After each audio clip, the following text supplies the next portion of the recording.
Olá, meus amigos, eu sou Adriana Machado.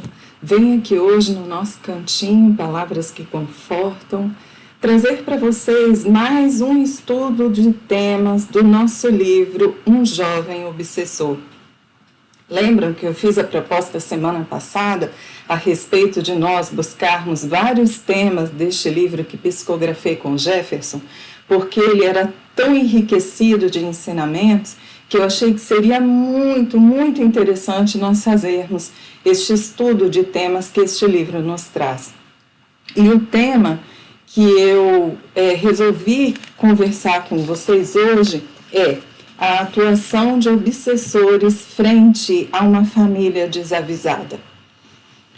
Bem, vamos começar trazendo uma leitura do livro Um Jovem Obsessor, uma partezinha aonde ele estava, logo no início, ele começou a descrever vários pontos para a gente sobre a visão que ele tinha como obsessor. E uma das coisas, quando ele se viu frente a um jovem que ele tinha se drogado, mas que ele estava já num processo de eliminação dos efeitos da droga, ele, junto a esse jovem, ele teve o seguinte pensamento: desde a minha última encarnação, sempre me questionei como alguns pais podiam não notar o estado de decadência pelo qual passavam seus filhos viciados. Imaginava que, para demorarem tanto a perceber, eles precisavam ser muito ingênuos ou não conhecer seus próprios filhos. Somente quando eu entrei para aquele trabalho de influenciação, entendi que a demora dessa percepção se dava em razão de várias questões. As mais frequentes são, isso é a opinião do Jefferson quando ele fez a análise de tudo aquilo, de todo o aprendizado que ele teve, até aquele momento. O orgulho exacerbado dos pais em admitir que pode haver algum problema com o filho. O medo da decepção, do sofrimento e das possíveis mudanças em função do trabalho para lidarem com o problema, tirando-os de uma zona de conforto. A nossa presença e influência sobre a família e seus dependentes, distorcendo a realidade e justificando o injustificável. E por incrível que pareça, a ingenuidade desses mesmos pais que não acreditam que seus filhos os enganariam. Bem, a gente sabe que quando nós estamos falando sobre os nossos filhos ou sobre nossos amores, nós temos sim grande dificuldade de enxergar nele alguns pontos que aos nossos olhos ainda não foram escancarados e que denotariam os equívocos de suas personalidades. Acredito eu que ninguém que esteja aqui, me escutando, tenha tido pelo menos uma ou outra experiência sobre este pormenor.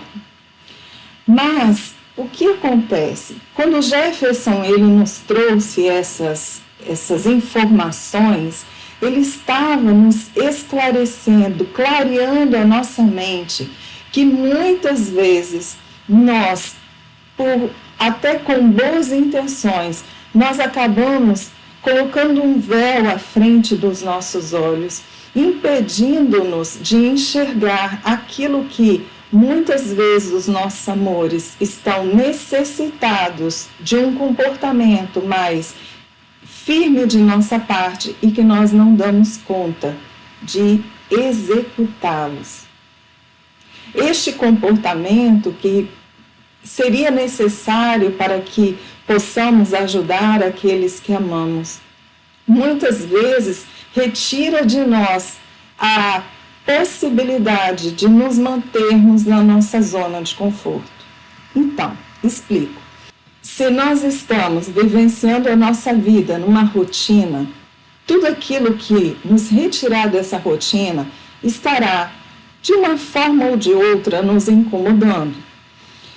Normalmente, para nós tomarmos uma atitude mais radical em relação aos nossos amores, nós necessitamos modificar esta nossa rotina.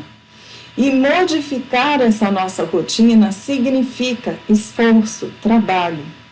Como nós já estamos muito assoberbados de ocupações, de tarefas, de necessidades de raciocínios, o tempo inteiro do nosso viver, muitas vezes nós nos colocamos cegos diante daquilo que a princípio parece que é algo de menos importância. O problema é que quando nós vamos nos dar conta, aquilo que começou pequeno e que daria condições da gente poder fazer uma cura, seja espiritual, seja psíquica, emocional, acaba se tornando algo muito grande e que nos dará muito mais trabalho no nosso futuro.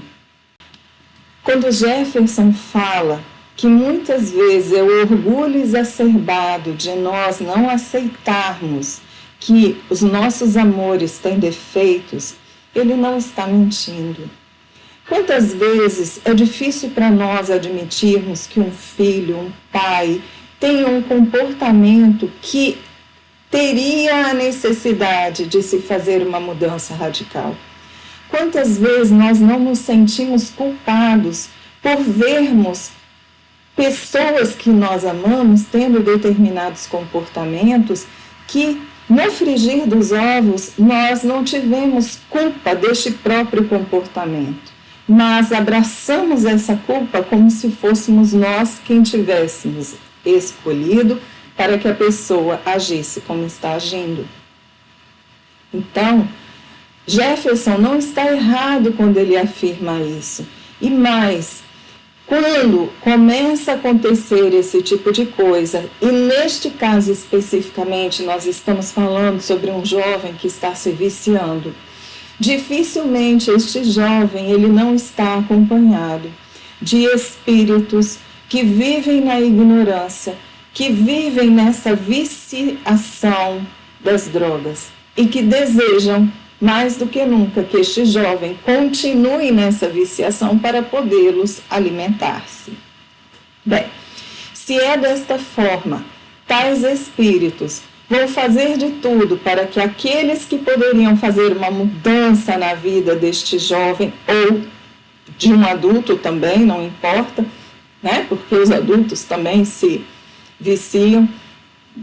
Eles farão de tudo para que este jovem, esta pessoa, ela não modifique o seu hábito e até piore o seu hábito em razão da própria necessidade deste espírito, dele poder sentir estes fluidos materializados que são tão necessários para a viciação dele. Então, Jefferson ele veio também colocando como causa a influenciação dos espíritos, fazendo com que determinados comportamentos desse jovem viciado, ou até mesmo tirando da parte da viciação, mas determinados comportamentos que não são tão adequados, estes espíritos, eles acabam trazendo para aquelas pessoas que estão ali envolvidas justificativas, como ele disse, injustificáveis, para que a situação continue como deve ser. Bem, é triste, né? Se nós pensarmos sobre isso, é uma situação muito complicada, é uma situação muito triste, que com certeza em determinado momento, essa bomba, ela vai explodir e a família vai sentir este processo de uma forma muito complicada, muito dolorosa. Já no livro dos Espíritos, quero trazê-lo para cá, lá no capítulo 9, fala-se, o título, né, do capítulo 9 é Intervenção dos Espíritos no Mundo Corporal. Lá nas perguntas 473 em diante deste capítulo, que vai até 480, fala-se sobre os possessos. fala-se sobre a obsessão, fala-se sobre a influenciação desses espíritos no mundo corporal. E aqui, a pergunta 478, ela fala da seguinte maneira. Pergunta: há pessoas animadas de boas intenções e nem por isso menos obsedadas. Qual o melhor meio de se livrarem dos espíritos obsessores? A resposta dos espíritos foi: cansar-lhes a paciência, não dar nenhuma atenção às suas sugestões, mostrar-lhes que perdem tempo. Então, quando eles veem que nada têm a fazer, se retiram. Essa foi uma das respostas. Então, quando nós pensamos em influenciação, neste caso, junto à família, junto àqueles que poderiam estar ajudando a este jovem viciado, ou a uma determinada pessoa que necessita muito do auxílio da família para poder sair de determinadas situações constrangedoras, difíceis para esta pessoa, qual o caminho, entre aspas, mais simples para nós fazermos? A resposta que foi dada, de uma maneira tão singela, nos dá a entender que nós temos a capacidade de vigilantes, nós darmos tudo o que for necessário para nós não sofrermos essa influência e termos os nossos olhos mais abertos para enxergarmos as dificuldades dos nossos amores. A outra pergunta que é feita no Livro dos Espíritos, que é a 479, ela diz: a prece é um meio eficaz para curar a obsessão? E eles respondem: a prece é um poderoso socorro para todos os casos, mas sabei que não é suficiente murmurar algumas palavras para obter o que se deseja. Deus assiste aos que agem, e não aos que se limitam a pedir. Cumpre, portanto, que o obsedado faça, de seu lado, o que for necessário para destruir em si mesmo a causa que atrai os maus espíritos. Então, mais do que nunca, há necessidade de nós buscarmos na prece esta ferramenta tão eficaz para que nós possamos estar bem, buscarmos na prece toda a proteção necessária para que nós não nos sintamos sob a influência de outras pessoas, encarnados e desencarnados, que poderiam estar nos trazendo conselhos não tão bons.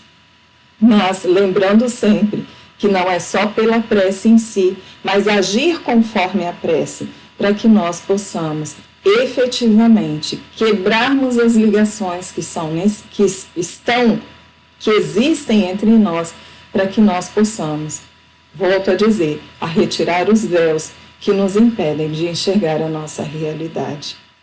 Eu espero, meus amigos, que o que nós conversamos hoje possa ter trazido para vocês alguma ferramenta a mais, para que vocês possam estar sempre vigilantes na vida de vocês, deixando de lado os maus conselhos, absorvendo aquilo que seria mais importante para vocês e enxergando sem temor a realidade que está ao redor de vocês.